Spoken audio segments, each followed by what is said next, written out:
en la oscuridad, en el naufragio y sin destino.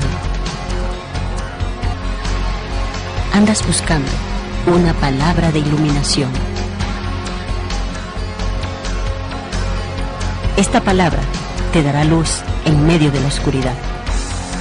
El Ministerio de la Enseñanza y la Evangelización, Jesús Soberano Señor, presentan su programa Palabra de Iluminación con el maestro José Briceño.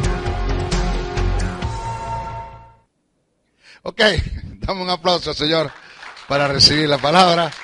La palabra del Señor siempre se recibe con gozo, con alegría. Esto es nuestra clase número 10 y estamos desarrollando acerca de lo que es la blasfemia contra el Espíritu Santo.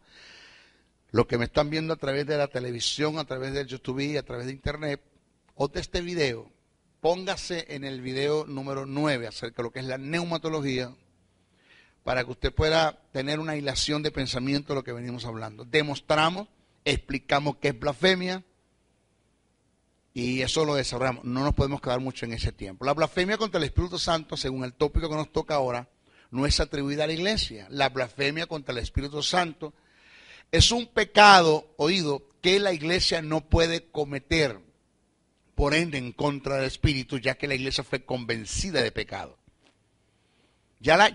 Usted no necesita ser convencido de pecado. Singular, no plural. Usted no necesita ser convencido de pecado, singular, no plural. Porque unas cosas son los pecados que usted hace y se siente mal.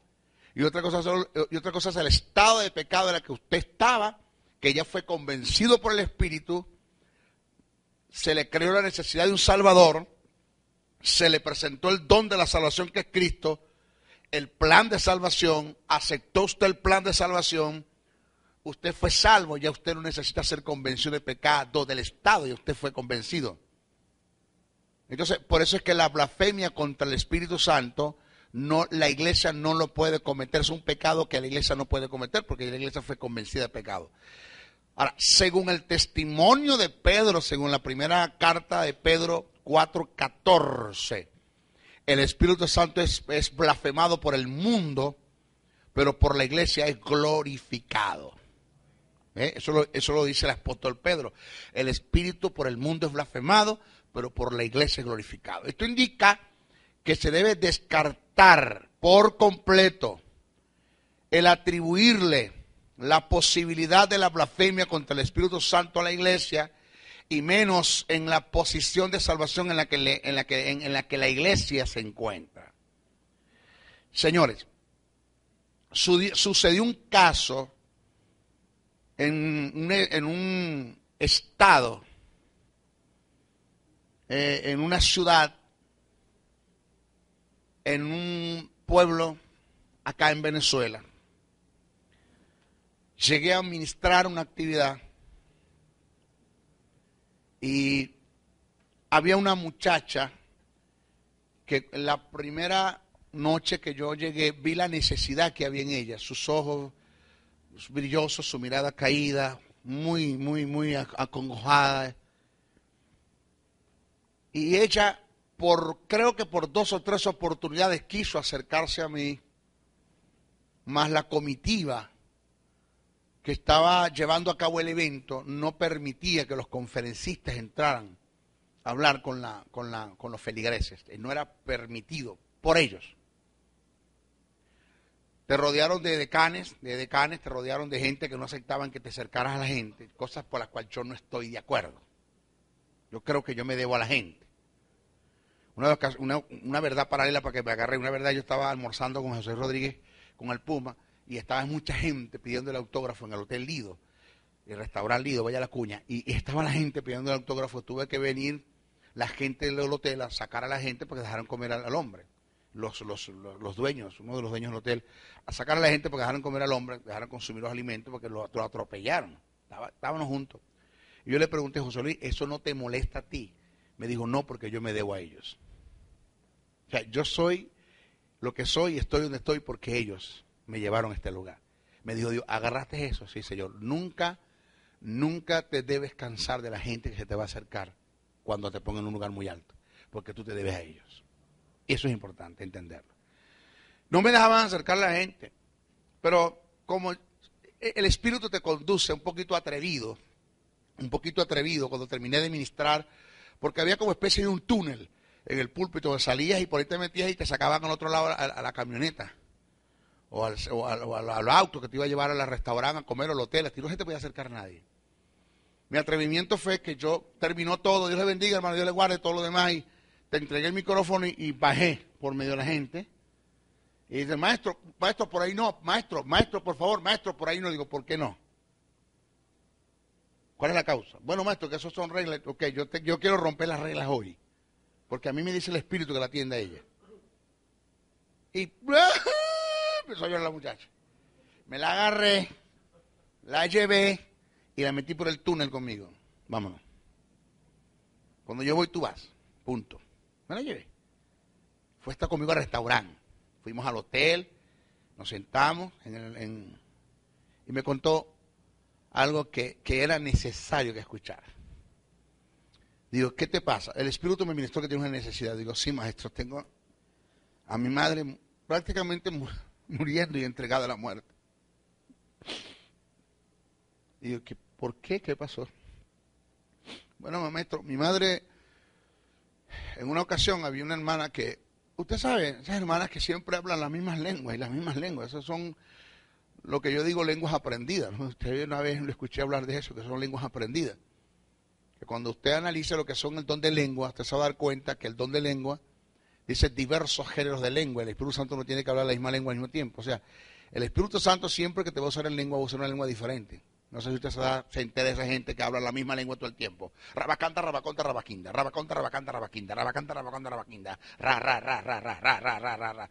Entonces, bueno, desde que usted conoce a Juan habla esa lengua nada más. Eso no es el Espíritu. Son lenguas aprendidas. Porque dice diversos géneros de lengua. El Espíritu Santo no tiene que repetir lengua, así de sencillo. Y una hermana que siempre habla la misma lengua, mi madre se tomó la atribución, el atrevimiento de hablar, de juzgar, no de criticar, sino de decir, esa lengua no es de Dios. Ella lo que me dice que eso no es de Dios. Cuando mi madre le dijo eso, pues inmediatamente, ¿cómo se enteraría el líder de la iglesia, el pastor de la iglesia? Y el pastor se le acercó y le dijo a mi madre, usted ha blasfemado contra el Espíritu Santo, usted no tiene perdón ni este sino ni el venidero. Usted ha blasfemado. Usted está eternamente condenada, punto. Estamos hablando de un hombre de peso en el estado, en la ciudad, en el pueblo donde vive. Bueno, ahí está mi madre, tirada en unas camas, porque simplemente, maestro, ella está creyendo lo que le dieron. Se está muriendo, no quiere comer, se entregó, no tiene vida, no tiene ánimo. Ella dice que si ya blasfemé, entonces ¿para qué pedir perdón por lo que hice en contra del Espíritu? Si ya blasfemé, no voy a tener perdón. Ese caso que se dio con esa hermana, se han dado casos de gente que también le dijeron que blasfemaron contra el Espíritu porque atribuyeron una manifestación al diablo, que supuestamente el Espíritu le dijeron que ya estaban condenados, que no tenían perdón, y ellos optaron por decir, bueno, si yo no tengo perdón porque yo blasfemé contra el Espíritu Santo, entonces ¿qué yo hago en la iglesia? Pues entonces yo voy a disfrutar del mundo lo poquito que me queda, porque igualito perdón no tengo. ¿Cuál es el problema? ¿Verdad? Por mucho que yo ruegue, por mucho que yo ore, yo le vigile, Dios dice, no, fregar, blasfemaste, coge para allá. O sea, si esto es así, entonces yo no tengo perdón. Bueno, entonces yo voy a disfrutar, yo voy a tirarme el mundo y disfruto porque no tengo perdón. Eso que lo estoy diciendo, usted se ríe, porque en forma jocosa lo digo, pero está sucediendo en nuestras congregaciones. Lo que pasa es que nosotros estamos en el centro de la ciudad, vaya por los pueblos, para que usted se dé cuenta de las locuras que se ven por esos lados, y las cosas que se hacen en esos lados, hermano, que son impresionantes. Pero, le digo, usted jamás, ningún creyente puede blasfemar contra el Espíritu Santo, es un pecado que ya la iglesia no puede cometer. ¿Bien? Posibilidad, el Espíritu Santo está llamado a enseñar, exhortar, guiar, conducir, recordar, pero no convencer a la iglesia de pecado. ya la iglesia fue convencida del estado de pecado en la que se encontraba. ¿Ok? Cabe una pregunta entre lo que estamos desarrollando. ¿Qué es lo que nos hace sentir mal cuando pecamos? A mí se me acercó un hermano y me dijo, maestro, pequé. Ajá. Me siento mal, maestro. Me siento mal, muy mal. Le digo yo, siéntete bien que te sientes mal. Porque el hecho de que hayas pecado y te sientes mal quiere decir que naciste de nuevo. O quiere decir que naciste de nuevo y no estás en un estado de mente cauterizada. Porque se puede dar el caso que naciste de nuevo y estás en un estado de mente cauterizada. Donde apagaste la voz de la conciencia. ¿Ya? Entonces cuando viene la intervención del Espíritu. Ya vamos a hablar de eso. Pero si tú pecas y te sientes mal, quiere decir que naciste de nuevo. Entonces siéntete bien que te sientes mal. Porque el hecho de que te sientas mal quiere decir que naciste de nuevo. Ahora, escuche, presta atención a esto bien. La respuesta, ¿qué es lo que me hace a mí sentir mal cuando yo cometo un pecado? La respuesta es muy sencilla. Tu espíritu que ha nacido de nuevo y que no está dispuesto a seguir en las prácticas de pecado, por no ajustarse a la simiente de Dios que está en ti, que es la justicia de Dios. Esto está revelado en Gálatas 5, 16, 22, donde manifiesta un conflicto interior entre el espíritu renacido del hombre y un alma no santificada. Presta atención a esto. ¿Qué dice Gálatas? Y aprovecho de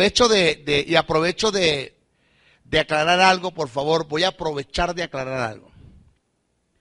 Gálatas 5, 16 en adelante me presenta el conflicto interior en el creyente. Mas no es lo que me está presentando Romanos 7. ¿Se acuerda que Romanos 7 cuando dice, porque lo que quiero hacer no lo hago y lo que no quiero hacer eso hago, miserable de mí, quien me libra este cuerpo de pecado, porque consigo una ley en mis miembros que está en contra de la ley de Dios? Este es el conocido Romanos 7 que Pablo escribe. En Romanos 7, Pablo no está hablando del conflicto interior en el creyente. En Romanos 7, Pablo está presentando su experiencia como judío, hijo de hebreos, queriendo agradar a Dios por las obras de la ley y nunca pudo. Porque consiguió una ley que es superior a la ley mosaica, que es la ley del pecado y la muerte, que se activó en el Edén cuando el hombre quebrantó el mandamiento: no comerás del árbol.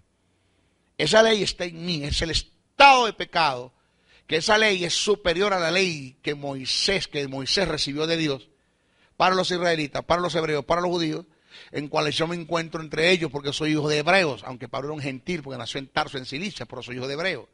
Y yo estoy debido a lo que llaman, yo hice voto de Bar Mitzvah. El voto de Bar Mitzvah es cuando el niño ya a la edad de 13 años era responsable por sus actos. Cuando el padre hacía una oración, le doy gracias a Dios que me ha librado de la responsabilidad de este niño. Y lo soltaba. Por eso Pablo dice Pablo, porque no conociendo la ley, o sea, no siendo Bar Mitzvah, pues no tenía problemas con ella. Pero viniendo a conocer la ley, viniendo a conocerla significa siendo responsable de su cumplimiento, porque ahora soy Bar Mitzvah, soy hijo de la ley. Entonces, cuando Pablo entra en esa etapa del Bar Mitzvah, ya él es responsable por sus actos y se da cuenta que se consigue con una ley que se le dio para vida y le produce la muerte porque no la puede cumplir. De eso es lo que Pablo está hablando en Romanos 7. Después Pablo salta a Romanos 8 y Romanos 8 dice, pero ninguna condenación hay por los que están en Cristo Jesús. Dice, los que no andan conforme a la carne, sino conforme al Espíritu. Eso está añadido en el texto original. Eso no aparece en el texto original. En el texto original dice así, pero ninguna condenación hay por los que están en Cristo Jesús, porque la ley, y te da la razón el por qué no hay ninguna condenación de una vez, porque la ley de vida de Dios en Cristo Jesús, por el Espíritu, me ha librado de la ley del pecado y de la muerte. O sea, ya yo he sido justificado. Ya fue extirpado, desramificado el estado de pecado que estaba en mí, y en lugar de eso Dios puso su justicia. A causa de la justicia vino la vida, por estar la vida salió la muerte, por eso que nadie me puede condenar. Es lo que Pablo está presentando ahí. En Romanos 8. Romanos 7, la condición de Pablo como judío queriendo agradar a Dios por las obras de la ley. Y Romanos 8 es la condición de Pablo como creyente, no agradando a Dios, sino depositando su fe en el sacrificio de Jesús en la cruz del Calvario, aceptando el plan de salvación y entendiendo que quien agradó a Dios fue Jesús, no fui yo. Y yo soy agradado en Jesús. Yo soy grato en Jesús. Yo soy recibido en Jesús. Yo soy coheredero en Cristo, heredero en Dios. Es lo que Pablo está presentando. Pero aquí en Gálatas sí está hablando del conflicto entre dos reyes. Conflicto interior en el creyente. Dice así. Digo pues, andad en el Espíritu y no satisfagáis los deseos de la carne, porque el deseo de la carne es contra el Espíritu. Ahí está el Espíritu en mayúscula, en mayúscula, ¿verdad? La segunda vez aparece en mayúscula, debería estar en minúscula, porque ya ahí está hablando de tu espíritu renacido, no está hablando del Espíritu Santo. El primero sí habla del Espíritu, cuando dice, digo pues andad en el Espíritu, está hablando, andar bajo el carácter, la conformación del Espíritu. ¿Ya? Y no satisfagáis los deseos de la carne, porque el deseo de la carne es contra el Espíritu y el Espíritu es contra la carne. Y estos se oponen entre sí para que no hagáis lo que quisiere. Ahora, señores, oído esto, el problema no está en la carne. El problema está en el alma. El problema no es la carne. El término carne allí no tiene que ver con la carne en sí, propiamente hablando del cuero, de los músculos, de los huesos, está hablando de eso. Está hablando de lo sensual, lo almático que tú eres en el alma, porque no has sido santificado todavía. Tu mente no ha sido renovada, tus pensamientos no han sido renovados, tu voluntad no ha sido quebrantada, tus emociones no han sido canalizadas. ¿Okay? Entonces, cuando eso se da, hay un conflicto entre lo que es el espíritu renacido, porque la justicia de Dios está en ti y en ti está la vida. Cada vez que tú cometas un pecado te vas a sentir mal, porque es tu espíritu que le va a decir al alma que no está de acuerdo con lo que estás haciendo. El cuerpo es el transporte de práctica, es el elemento de ejecución de práctica con lo que tú accionas, ejecutas lo que en el alma decidiste hacer, de lo que en el cuerpo está. No, de lo que en el espíritu está. No, de lo que el espíritu nunca estará de acuerdo que hagas. Nunca. Por eso siempre te vas a sentir mal, porque tu espíritu va a rechazar eso. Porque naciste de nuevo, no vas a seguir con esas cosas. Ahora, David, óigase la gran ventaja de lo que es conocer a Dios. David, sin haber nacido de nuevo, David no a diferencia a nosotros, David no había nacido de nuevo, y con todo y que David no había nacido de nuevo, David con un espíritu muerto, con su espíritu muerto, por la experiencia que tuvo, por el amor, por el aprendizaje que tuvo a causa del mundo o de la vida, que es una universidad, que se convierte en una universidad para enseñarte cuando uno atiendes a la palabra, el espíritu, cuando uno atiendes a la palabra, los dones ministeriales y los dones espirituales. Las circunstancias te van a enseñar. Y por la experiencia que tuvo con Betsabé muy negativa, David, aún con un espíritu muerto, le ministra al alma. Óigase, David, aún con un espíritu muerto, le ministra al alma. Es cuando usted conoce aquel texto que dice, bendice alma mía Jehová y no olvides ninguno de sus beneficios. Bendice alma mía Jehová. Y empieza David a ministrarle al alma. ¿Con qué le está ministrando, Dianora? Con un espíritu muerto, pero con una conciencia clara. Señores, de que no vale la pena seguir pecando en contra de Dios. Porque lo que yo hice me trajo fue destrucción, desastre, esto no vale la pena. Vamos a seguir cayendo en el mismo hoyo, vamos a seguir tropezando en la misma piedra con el mismo pie, no vale la pena. Entonces David le ministra al alma. Entonces, ¿qué es esto? Que cuando usted comete un pecado, su espíritu le va a empezar a ministrar al alma. al alma, para que haya un estado para tocar la conciencia, ¿ya? Y haya un sentir, un pesar de que tú sabes que lo que estás haciendo está mal, y pidas, óigame, y haya un arrepentimiento. Dígalo conmigo, arrepentimiento, no remordimiento.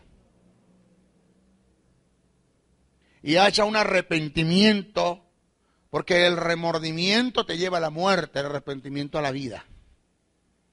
Lo que tuvo Judas fue un remordimiento, lo que tuvo Pedro fue un arrepentimiento. Dos cosas diferentes.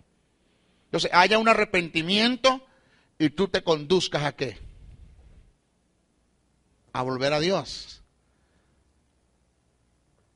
A estar a la par con el carácter de Dios, a entender que estas cosas no te funcionan. Pero eso que te hace sentir mal, no es el espíritu convenciéndote de pecado, no te va a convencer de pecado.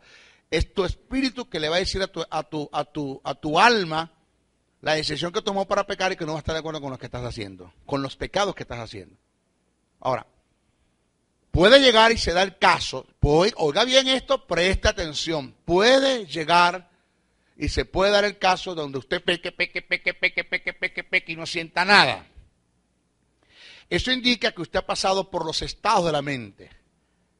Pasaste por la mente carnal, que es la primera, después viene la mente corrompida, después viene la mente entenebrecida, después viene la mente vana, después viene la mente cauterizada, después viene la mente reprobada. Entonces, cuando llegas a un estado de mente donde apaga la voz de la conciencia, que eso es peligroso. Peligroso no reconocer que estás mal.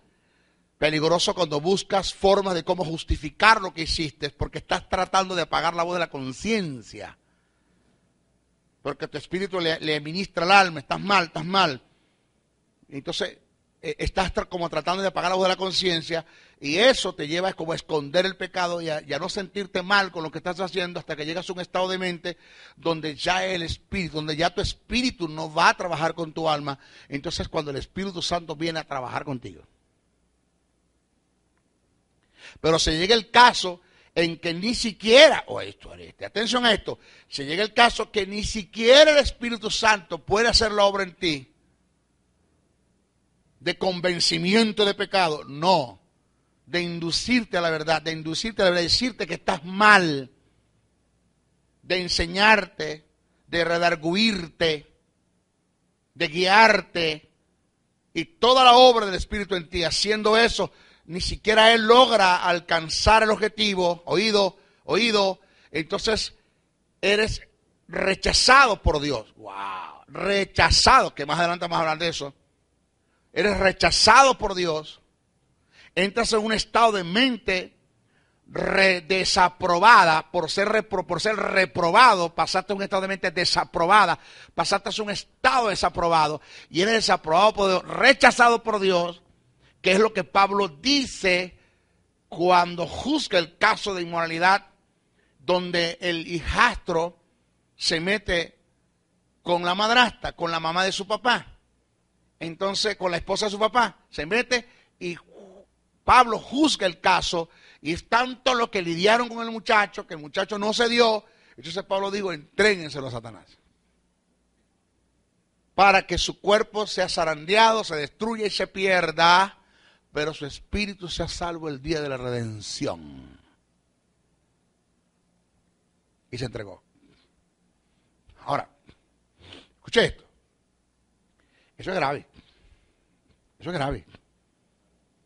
Grave en el sentido, señores, yo me levanto todas las mañanas. Yo todos los días me levanto a las 5 de la mañana. Siempre a las 5 de la mañana estoy levantado. Orino y me vuelvo a acostar.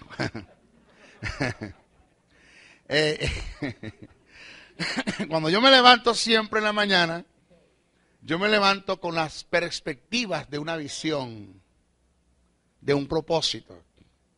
Yo me levanto con las perspectivas y con aquella ansia, ¿no? de saber qué es lo que Dios va a hacer conmigo en este día.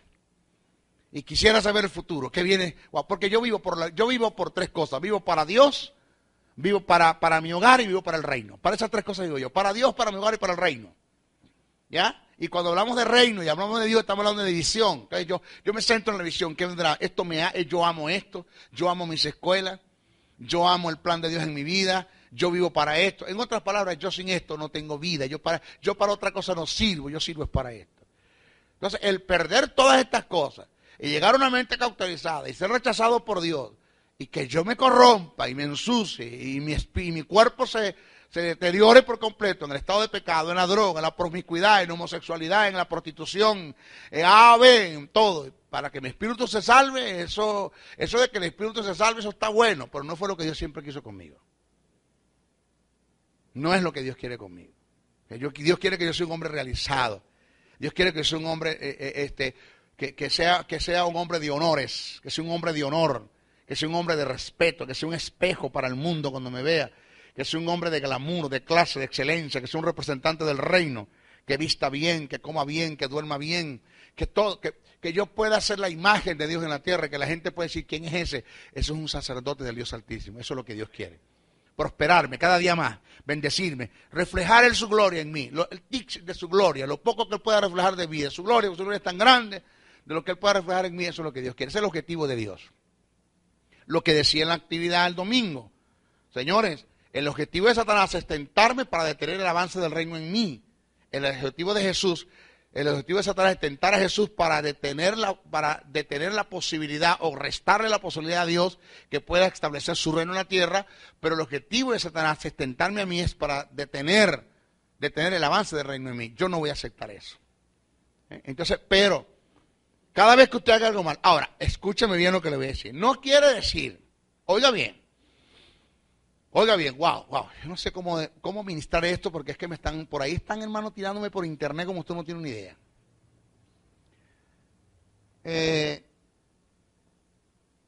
El Espíritu Santo viene a convencer, no a condenar al mundo. Que el mundo se sienta condenado por el convencimiento, eso es cosa del mundo, pero inmediatamente en medio de la condenación te presenta el don. Aquí está. No te condenes. Aquí está. Aquí está el don. Cristo. Acéptalo. Sal de ahí. Si esto lo hace el Espíritu Santo con el mundo, ¿cuánto más con la iglesia? El Espíritu Santo no viene a condenar a la iglesia. En otras palabras, si usted comete un pecado y se siente mal, siéntase bien que se siente mal, pero no se sienta mal toda la vida.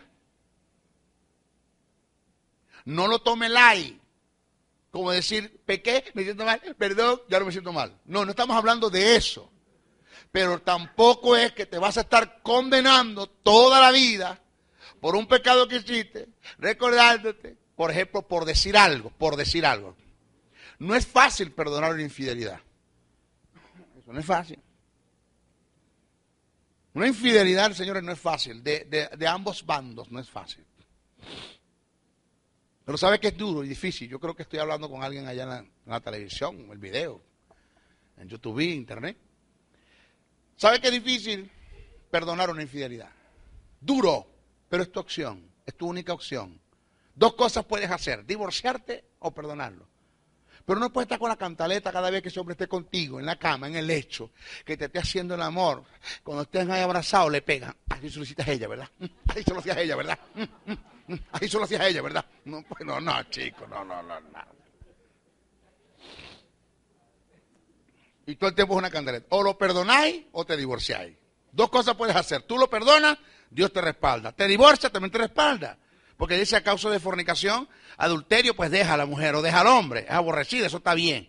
Pero no es que te vas a estar condenando, vas a estar recordándole el pecado a la persona. Por eso es que, oído lo que viene, bíblicamente hablando, no estoy de acuerdo. Y no es que yo no estoy de acuerdo porque yo no estoy. Es porque la Biblia me dice que eso no está bien, lo que nosotros llamamos en la iglesia disciplinas. Y menos cuando nadie conoce el pecado por la cual este hombre cayó o esta mujer cayó. Porque si tú cometes un pecado, sea cualquier el pecado, porque también tienes que entender que no hay pecados grandes y pequeños. Dios no juzga el pecado, Dios juzga el motivo del corazón. ¿Por qué lo hiciste? ¿Por qué? ¿Para qué lo hiciste? ¿Contra quién lo hiciste? ¿Cuáles fueron los daños que se produjeron por el pecado que hiciste? Para Dios no hay pecado ni grande ni pequeño. En nuestra iglesia se juzga más el pecado del ombligo para abajo, pero del ombligo para arriba nadie dice nada, chicos. Porque los que adulteran les cae todo el mundo, los ponen en disciplina por los chismosos, los brolleros, los censuradores, los lengua larga, los mentirosos, los engañadores, los que tienen motivos incorrectos en el corazón, los que quitan prestado y no pagan, los que no se someten a las autoridades, los que se rebelan a las autoridades, los que dejan los cargos votados. ¿Aló? A eso nadie le dice nada. Entonces no hay grandes ni pequeños, para Dios es pecado ya. Tu motivo. ¿Por qué lo hiciste? ¿Para qué lo hiciste? Los daños que se produjeron. ¿Cómo lo hiciste? Es un estado de premeditación y alevosía. ¿Cómo hiciste planes para pecar? Todo eso Dios lo está viendo. ¿Qué? ¿Cometiste un pecado? ¿Cuál fue el tipo de pecado que cometiste? ¿Cuál sea el pecado? Tú vienes a mí y me lo confiesas. Como ministro yo estoy llamado a restaurarte. Pablo dice, ustedes que son espirituales, restauren los tales con espíritu de mansedumbre. No sé que mañana caigan en la misma condenación y después están pegando el grito de misericordia, chico.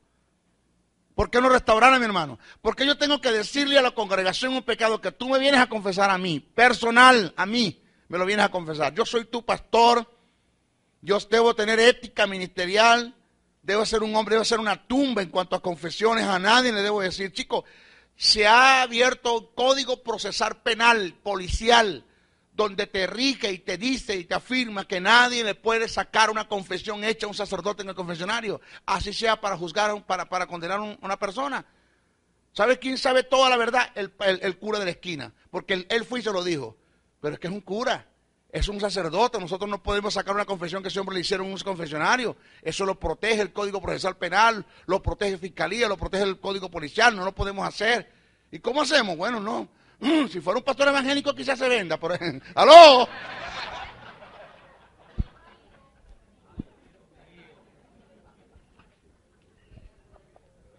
Ay, no me pasé. Esto es que de... Claro. Yo entiendo que no son todos. Yo entiendo que tenemos pastores, ministros, maestros, evangelistas, pastores, evangelistas, profetas, que tienen ética ministerial. Eso yo lo entiendo perfectamente. Pero tenemos una partida de gente en la iglesia pastoreando, otros que ni siquiera pastores son, que lo que están es fingiendo un cargo, que Dios no lo llama a ser pastores. Y no les puede decir algo porque todo el mundo lo sabe. Porque en vez de ser ministros de gracia, son unos desgraciados como ministros. Desgracian a la gente, condenan a la gente. Eso no es lo que enseña la Biblia. Eso no se llama cobertura. Cobertura se llama el que yo pueda guardar tus espaldas, no alcahuetear tu pecado. Guardar tus espaldas, no alcahuetear tu pecado.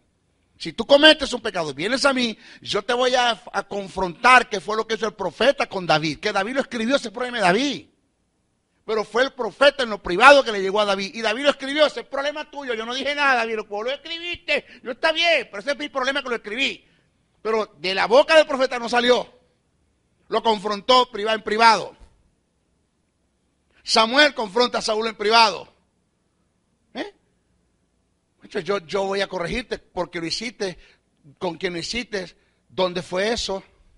Porque si usted viene a mí y me dice, maestro, vengo a hablar con usted, dime, me siento mal. ¿Qué pasó? Cometí un pecado. Yo quiero que te ore por mí. Cometí un pecado. ¿Y cuál pecado fue? No, Dios lo sabe, Dios lo sabe. Entonces, si Dios lo sabe, ve a Dios. Habla con Dios, porque yo para restaurarte el pecado que cometiste quiero saber qué hiciste, hasta dónde está el nivel de condenación que tú tienes, porque yo voy a ver, de acuerdo al pecado que tú me confiesas y el estado en el que tú estás, yo voy a ver hasta dónde tú sabes lo que es justicia. Yo voy a ver hasta dónde, quién es el que está haciendo el trabajo, si lo está haciendo este espíritu que le está diciendo a tu alma que no está de acuerdo con lo que estás haciendo, o es el diablo que te está condenando. Vamos a ver, entonces tienes que confesarme, ¿qué pasó? Dime. Pues, ¿cómo trabajo contigo así? No puedo. No puedo porque es capaz que después que yo ore por ti, te sigas condenado y igual te pegas un mecate y te consigan guindado. Porque no hicimos el trabajo bien hecho. Porque se da la posibilidad que lo que esté pasando no sea tu espíritu el que esté hablando con tu alma, sino que sea el diablo el que esté hablando con tu espíritu. Y te sientes condenado. ¿Por qué? Porque han orado por ti. Te han ungido con manteca de cochino. Fíjate que buscaron hasta un pulpo cristiano y te puso todos los tentáculos y nada. Entonces, aquí tienes problemas de consideración. Entonces, ni es el Espíritu Santo, ni es tu espíritu, es el diablo que está trabajando. Entonces, ponemos al hombre en disciplina. Todo el mundo conoce el pecado, todo el mundo lo sabe. ¿Por qué? Porque yo veo que Pedrito Pérez es un hombre activo en la iglesia, ese hombre hace de todo, toca piano, ese es hombre de todo, ese de todo. Es un utility, de todo hace. De pronto tú lo ves sentado, algo tiene que estar pasando. Entonces los evangélicos empiezan a investigar, porque soy mejor que el 6 CPC para investigar, muchachos, empiezan a investigar. ¿Qué pasó con el hermano? Y te dan con el caso. Te dan con el caso. ¿Aló? Entonces no es posible, las cosas no trabajan así. Ese no es el Espíritu Santo. El Espíritu Santo siempre viene a decirte, cuando digo no importa, oído lo que me están escuchando por la televisión, que no vaya a jugarme mal. Cuando digo no importa, no es que Dios no le importa. No es que te esté dando licencia para que vayas y los hagas. Lo que te estoy diciendo es, en cuanto a escala de valores, en cuanto a perdón y en cuanto a pecado se refiere, no importa el pecado en el que tú hayas caído, o no hay pecado, voy a decirlo así mejor, no hay pecado en el que tú hayas caído, que sea tan bajo, que sea tan alto, que pueda hacer algo en contra o a favor del amor de Dios. Mire, no hay nada que usted pueda hacer a favor del amor de Dios. Y no hay nada que usted pueda hacer en contra de su amor. Se lo digo de otra forma. No hay nada que usted pueda hacer para que Dios le ame más. Y no hay nada que usted pueda hacer para que Dios le ame menos. Haga lo que haga, Dios le ama igual. Entonces, ¿usted se sintió mal, pecó? Sí, pide perdón. Entienda que Dios tiene un plan con usted. Entienda que hay propósito. Entienda que usted es representante del reino. Entienda que Dios no tiene pan de piquito, que Dios no tiene panadería, que se acabó el pan de piquito. Entienda que Dios lo sacó usted de un reino para otro, que no tiene sentido que continúe en ese reino, en el reino de las tinieblas. Lo trasladó a la luz. Entienda que usted es templo y morada del Espíritu Santo. Entienda que usted está sentado a la diestra del Padre juntamente con Cristo Jesús. Entienda que su salvación tuvo un precio que costó sangre, clavo, heridas, maltratos, espinas. Hay que entender. Entiende que usted fue llamado a honrar a Dios. Entiende que usted tiene que ser agradecido con Dios. Todas esas cosas. Usted pide perdón y eso lo llevan a no fallar, a no pecar más. No quiero hacerlo más, voy a confrontar esto, voy a resistir este pecado y usted sigue avanzando. Pero ya. No es que pediste perdón y después, pero que me siento mal, yo me sigo sintiendo mal. No es así. Ya. Ahora, si tienes que buscar ayuda, búscala. Pero si tú puedes restaurarte tú mismo, entendiendo lo que es justicia, entendiendo lo que es vida, y no vas a nadie, es mejor que no vayas a nadie. Hazlo tú solo en tu casa. No tienes que ir a nadie. Ah, pero es que Santiago dice confesar los pecados los unos a los otros. Eso tiene un sentido lo que Santiago dijo. Y por causa, hay muchas cosas que Santiago está escribiendo que están tomando la seriedad de sacar el libro de Santiago de la Biblia. Ya están pensando en la posibilidad de sacar el libro de Santiago de la Biblia y llevarlo a hacer un libro apócrifo. Y no tomarlo en cuenta como un libro inspirado. ¿Por qué? Porque hay muchas cosas que Santiago dice que están en contra de la verdad de Dios, del carácter de Dios. Y ahí es donde se agarra la Iglesia Católica para decir que sí tenemos que confesar pecados, porque dice confesar los pecados los unos a los otros. Y hasta ahora no se sabe por qué Santiago dijo eso. No se tiene sentido por qué Santiago dijo eso. ¿Aló? Bueno, fíjese esto. El apóstol Juan nos muestra algo similar. Todo aquel que es nacido de Dios no practica el pecado. Cuando la palabra dice no practica, no está hablando de que no lo hace en un momento determinado. Para practicar es hacer de esto un estilo de vida. Premeditar, entrar en el terreno de la alevosía. Y no solamente eso, señores, sino gozarse con el pecado, disfrutar el pecado, disfrutarlo, gozarse, y no sentir ninguna reprensión.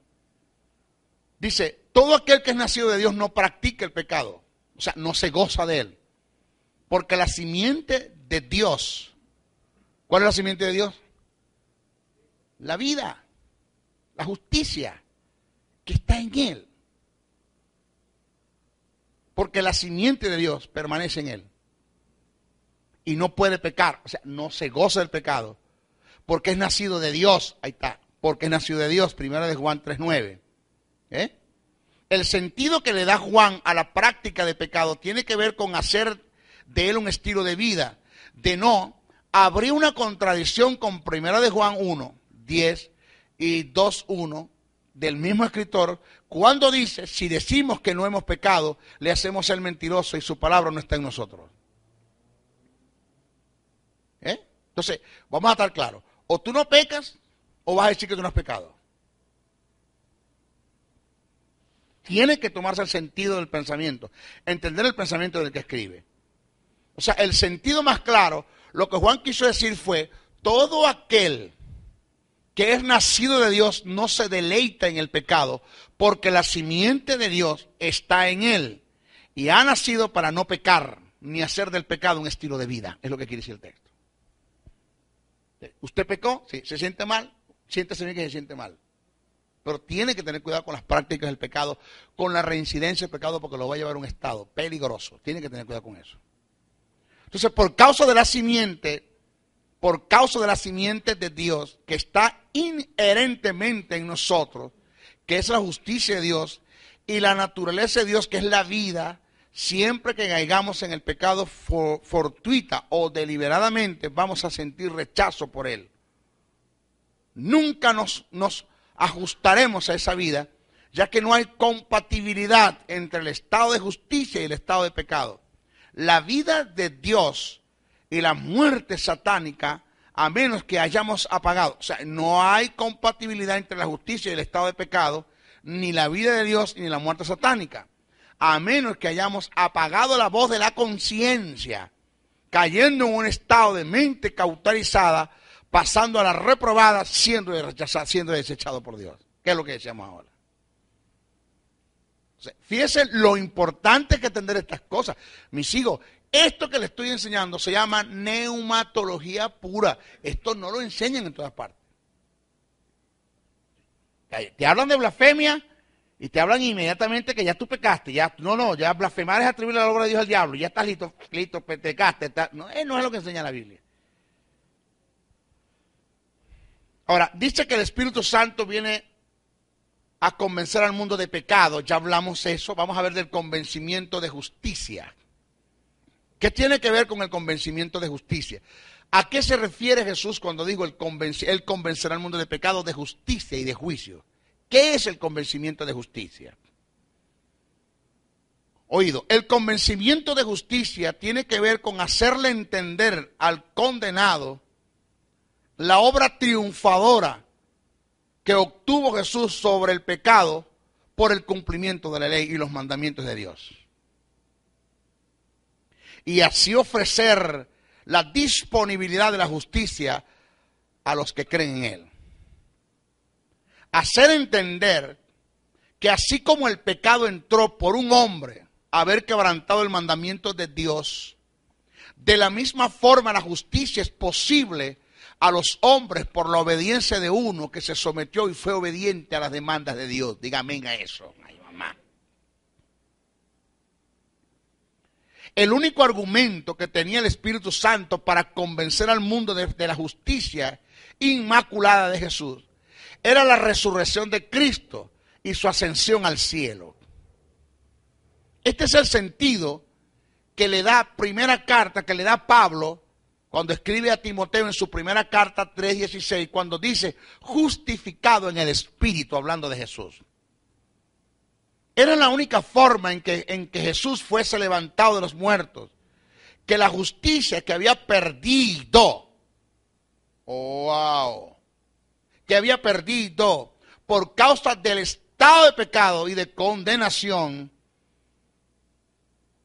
a la que el Padre lo sometió, volviese a él y por causa de esta justicia obtener la vida. A través de la resurrección de Jesús, el mundo de aquellos tiempos, hablando del mundo de aquellos tiempos, que lo condenó, porque el convencimiento de pecado no solamente tiene que ver hacerte entender a ti. Voy a entrar bien en esto. hacerte entender a ti la fuerza de la justicia, el poder de la justicia.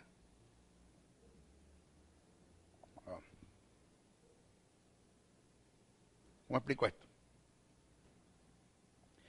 Hacerte entender a ti que una vez que tú hayas obtenido la justicia de Dios, que es por gracia, que la tienes a tu alcance, después de haber sido convencido de pecado, del estado en el que estás, pues la tienes a tu alcance a través del don de la salvación que es Cristo, y el Espíritu Santo lo que Él está buscando es ofrecerte el estado de justicia a cambio del estado de pecado en el que tú estás. Pero que entiendas que ese estado de justicia, óigame, ni se obtiene ni se mantiene por obras. Ni se obtiene ni se mantiene por obras. La obra del Espíritu Santo, hacerte entender que una vez que tú fuiste justificado en el Espíritu, que se te ha extirpado, desramificado, que se te ha quitado, que se ha producido en ti la remisión, remitir, quitarte y poner en, es trasladar. ¿Dónde está el hermano Juan? Lo remitieron a Valencia, trasladar, quitar de y poner en, que una vez que en ti se haya dado el acto de remisión, de redención y de propiciación y te lleva a un estado de regeneración, es imposible que nada en este mundo pueda revertir eso que se dio ya en ti. Porque depositaste tu fe en quien ya lo hizo por ti en la cruz del Calvario, que llevó tu estado de pecado, que llevó tu maldición, que llevó tu enfermedad, que llevó tu muerte, y que por causa de eso ocupó tu lugar en el infierno, y del infierno Dios lo levanta, justificándolo y vivificándolo también en el Espíritu, a Él, para poderte justificar y vivificarte a ti, porque Pablo dijo, si Cristo no resucitó, vana es nuestra predicación. Indica que Jesús tenía que levantarse de los muertos, pero para levantarse de los muertos, por ende, tenía que tener vida, para tener vida tenía que tener justicia, y para tener justicia tenía que ser justificado dentro de los muertos, en el Espíritu.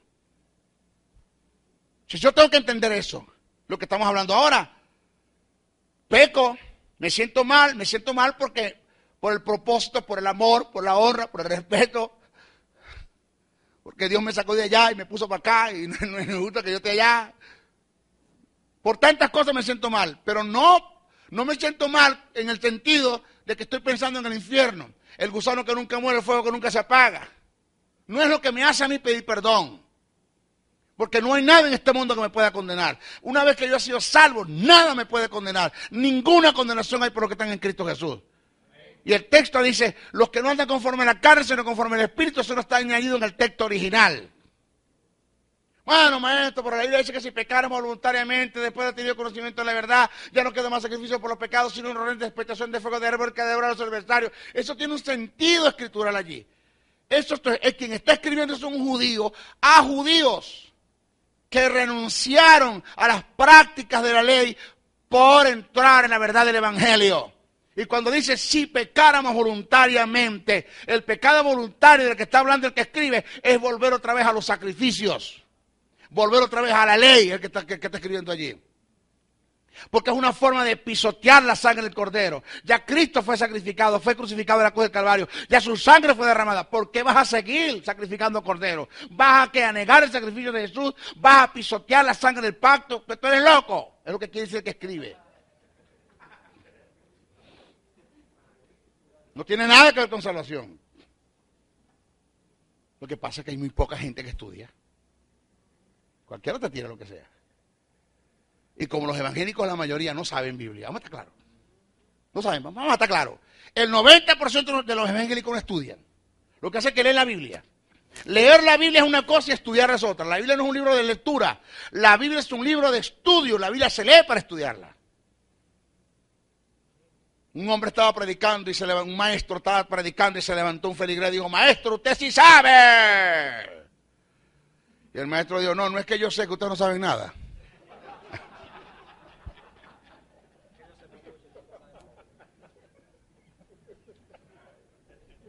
Aló, no es así.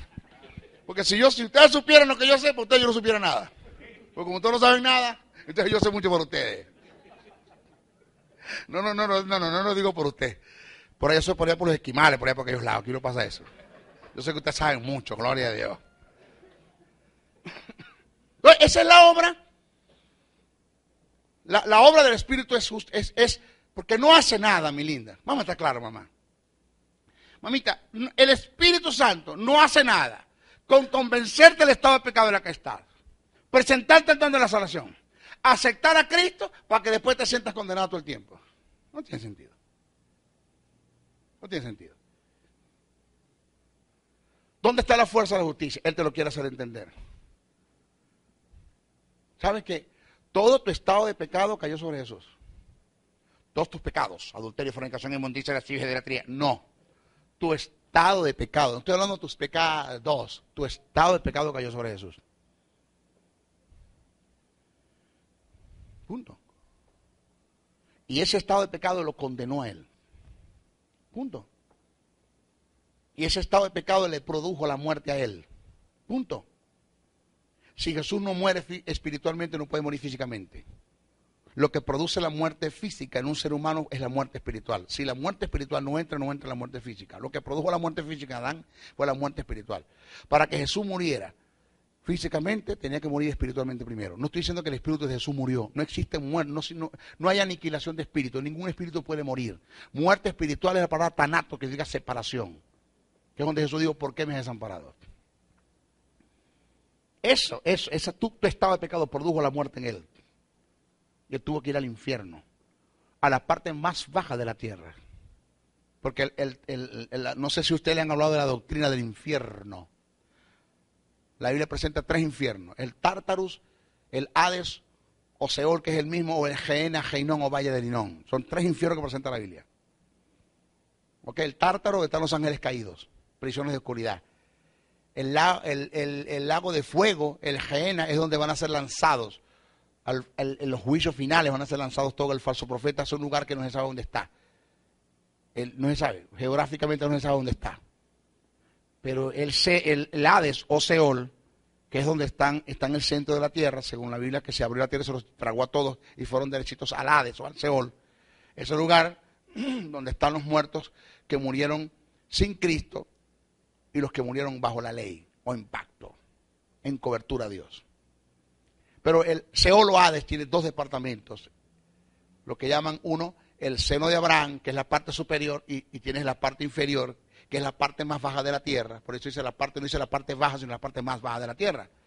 Esa parte más baja de la tierra es un lugar de tormento, donde estaba el rico. El lugar, la parte superior, el seno de Abraham, donde estaba Lázaro. Un abismo que había ahí, la separación.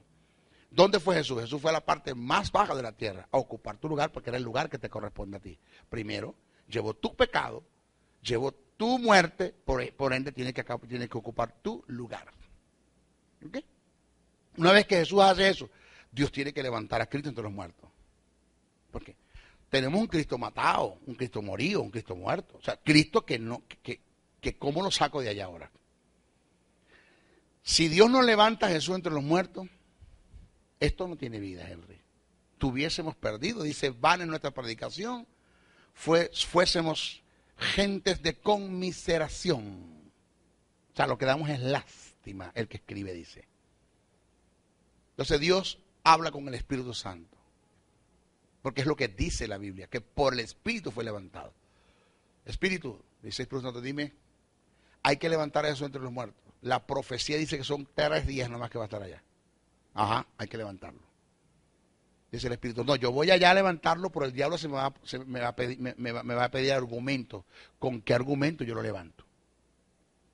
O sea, yo tengo que tener un argumento, un aval, para poder tener derechos para levantar a Jesús entre los muertos. Si el hombre está muerto, está en pecado, no fue que pecó, pero igual que hubiese pecado. El pecado en Adán entró por obra, en Jesús entró por imputación, pero es pecado también. Una cosa es que Jesús se haya tirado al pozo, al lodo cenagoso, y otra cosa es que se haya parado a la orilla del lodo y le hayan tirado el lodo a él. Es lo mismo, el mismo lodo se ensució igual. Entonces, ¿qué hacemos con esto? Dice Dios, no, si hay un argumento donde podemos levantar a Jesús entre los muertos. ¿Cuál es la ley? ¿Podía la ley justificar a los hombres? Sí, podía la ley justificar a los hombres. Que no hubo un hombre que la cumpliera, es otra cosa, para ser justificado. Pablo dijo, la ley se me dio para vida, mas me produjo la muerte porque no la pude cumplir.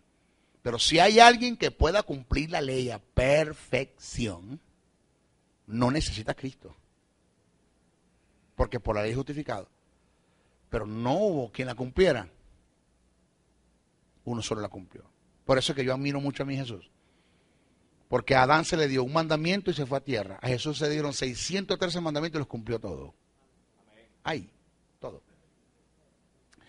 De paso le voy a decir algo. Jesús fue tan perfecto que usted lo sabe, pero se lo voy a decir el nivel de perfección. Tan perfecto que Jesús no cumplió la ley. La ley se cumplió en él. Que es mejor todavía.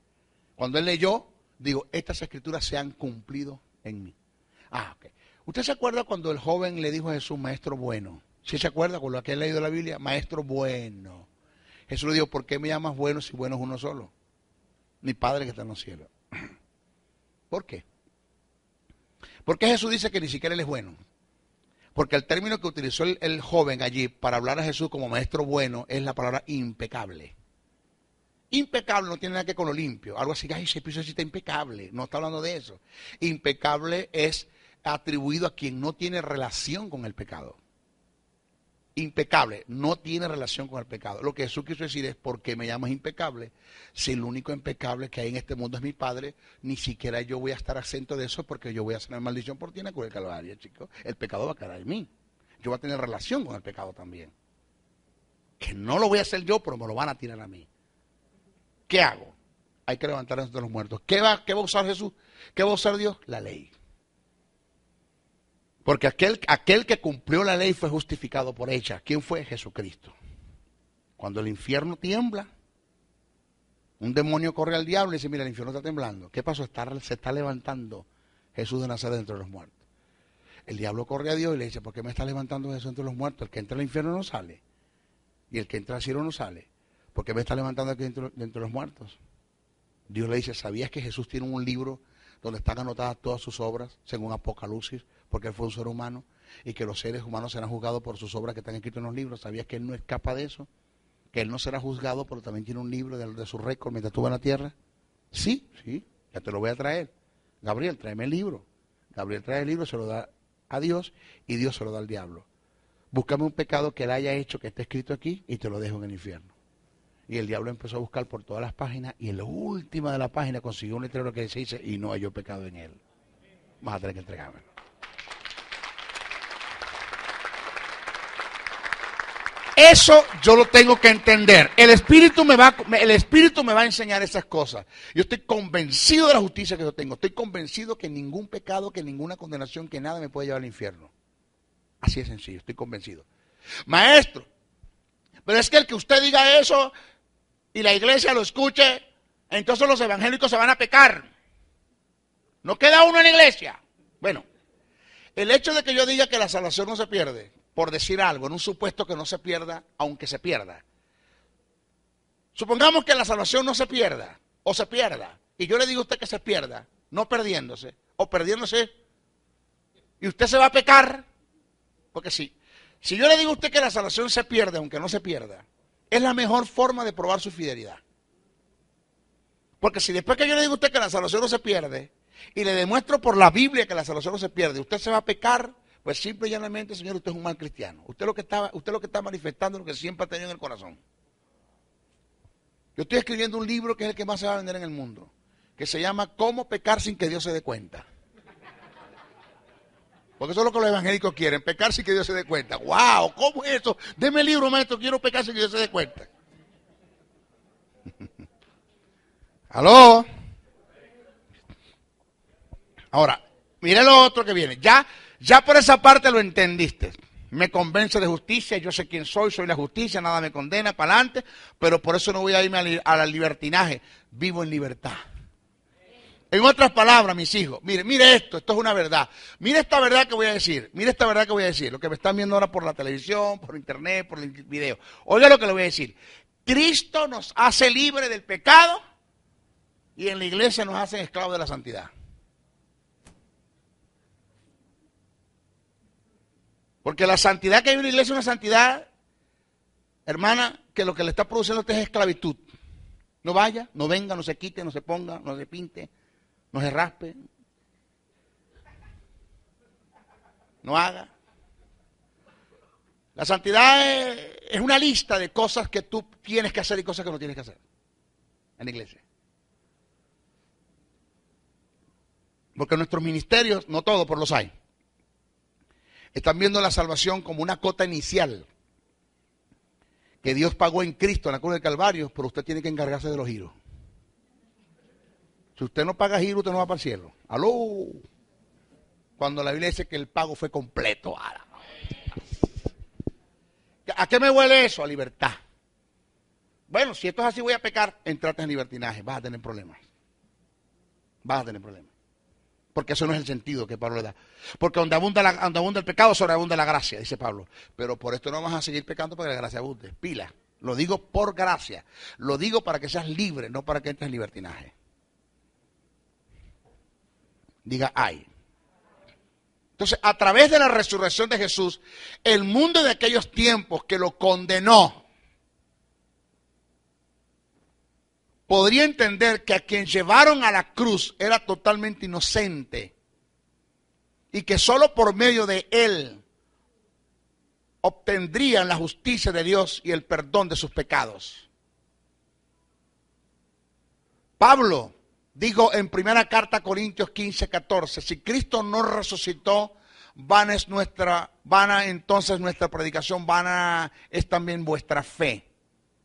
Esta es la obra del Espíritu Santo a través de la resurrección de Cristo, como evidencia, convencer al mundo y hacerle entender que sí hubo uno que fue justificado por cumplir las demandas de Dios, y por causa de dicho cumplimiento él puede justificar a muchos, según Romanos 3:21-31, Romanos 5:18 al 21, Isaías 53:11 y primera carta y segunda carta a Corintios 5:21. ¿Por qué usted cree que la gente estaba buscando testigos falsos para negar la resurrección de Jesús? Fíjese lo sucio que es el diablo. Es un desgraciado. Mira lo sucio que es este animal. Como no pudo retener a Jesús dentro del infierno, la Biblia dice, suelto los dolores de la muerte. ¿Sabe qué significa eso allí? Suelto los dolores de la muerte. Lo que quiere decir es que en la muerte se produjo dolor, un dolor tan intenso al tener que soltar a Jesús para darle inicio a una nueva vida. Eso quiere decir suelto los dolores de la muerte. Lo que quiere decir es que a la muerte le dolió soltar a Jesús para darle inicio a una nueva vida. Eso, el que escribe, suelto los dolores de la muerte, lo que está tomando es una alegoría del tipo de mujer cuando está pariendo, siente dolor para darle vida, para que haya vida, para que haya el inicio de una vida. Es lo que quiere decir el que escribe allí. A la muerte le dolió ver a Jesús, tener que soltarlo para resucitar y darle inicio a una dispensación y a una vida. Porque la iglesia nace en Jesús. La iglesia no nace en el Pentecostés. La iglesia no nace en el Pentecostés. La iglesia nace en Jesús. Es el primogénito entre muchos. Ya Jesús no es el unigénito Hijo de Dios. Es el primogénito entre muchos. Es el primero que resucitó entre muchos hermanos. Lo primero que sale por el conducto vaginal, normalmente hablando, un parto normal, lo primero que sale es la cabeza y después viene el cuerpo. Lo primero que se levanta entre los muertos es la cabeza y después estamos nosotros que somos el cuerpo. Alabado sea el nombre del Señor. Eso es lo que enseña la Biblia. Entonces, ¿qué pasa? Que como no lo pudo detener en el infierno, entonces usó, en lo que es más duro del caso, es que a quien el diablo está usando es al mismo pueblo de Dios, a los mismos sacerdotes de Dios, al Sanedrín, señores. La máxima representación de la autoridad de Dios en estos tiempos que era el Sanedrín, es a lo que el diablo estaba usando para negar la resurrección de Jesús. ¡Qué barbaridad! ¿Ah? ¿Qué tú crees que puede pasar con uno que se levantan ministros en contra de uno? ¿Qué no han dicho de mí? Mis propios amigos, mis propios hermanos, gente que me echó conmigo su plato, que comió conmigo, que durmió conmigo, que estuvimos juntos, compartimos su familia, compartimos todo. No se levantaron en contra de mí. Se levantaron, dijeron barbaridades de mí, llamaron a otros pastores donde se va a abrir la escuela para que haya la posibilidad de que estos pastores no la abran. Me manimpusieron que donde yo abro escuela las iglesias se dividen, que tengan cuidado con ese hombre. A la misma gente dentro de la iglesia son los que el mismo diablo está usando para tratar de detener el avance del reino. Mi abuela decía una gran verdad que nunca se me olvida. La peor cuña es la del mismo palo. Ahora, yo sé quiénes son. Porque es que me llegaron los pastores. Briseño, yo no puedo ser igual. Yo no sé si la imagen de esta gente se te va a caer con lo que te voy a decir. Porque tú me hablaste de lo que es un chisme, una novedad. Chisme cuando se dicen las cosas para hundir, para erradicar, para ofender, para maltratar, para destruir. Pero novedad es cuando se dicen las cosas para advertirte de Briseño o para que ores o A o B. Siempre es un motivo correcto cuando es una novedad. Es una novedad que te voy a decir. ¿Qué pasó? Fulano y persona me llamaron y me dijeron a mí que tuviera cuidado que no abriera la escuela, porque se dieron cuenta que vas a abrir una escuela en mi iglesia y me llamaron inmediatamente y me dijeron, pero barbaridad de ti, que tuviera cuidado que esto hacía ser cocido. Yo soy de los que creo, Briseño, que tienes que llamarlos y sentarlos y hacerle ver las cosas. Digo, no, porque la defensa y la autoridad no son compatibles. No son compatibles. O sea, no espere usted que yo esté llamando a la gente que está hablando mal de mí. No espere que yo haga eso. Jamás yo lo hago. Ellos verán. Ellos le darán cuenta a Dios por lo que están haciendo. El que dice que en la ira de los hombres no obra la justicia de Dios. Si usted se aira y se defiende, Dios se aparta. Si usted tiene paz y usted confía en Dios, Dios lo defiende. Así de sencillo. Y con Dios no puede nadie, hermano. Entonces, ¿qué pasa, mis hijos?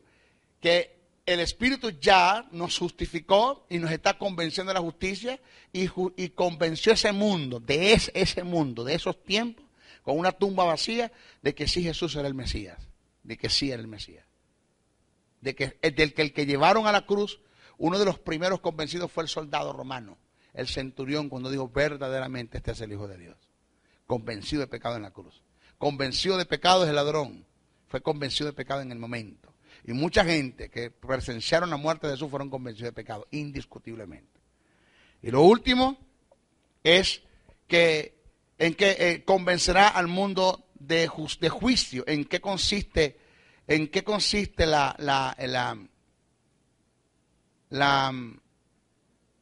convencimiento de juicio? En nuestra próxima clase lo vamos a dar porque no tenemos tiempo para ahora. Bueno, ok. Bendiciones. Bendiciones.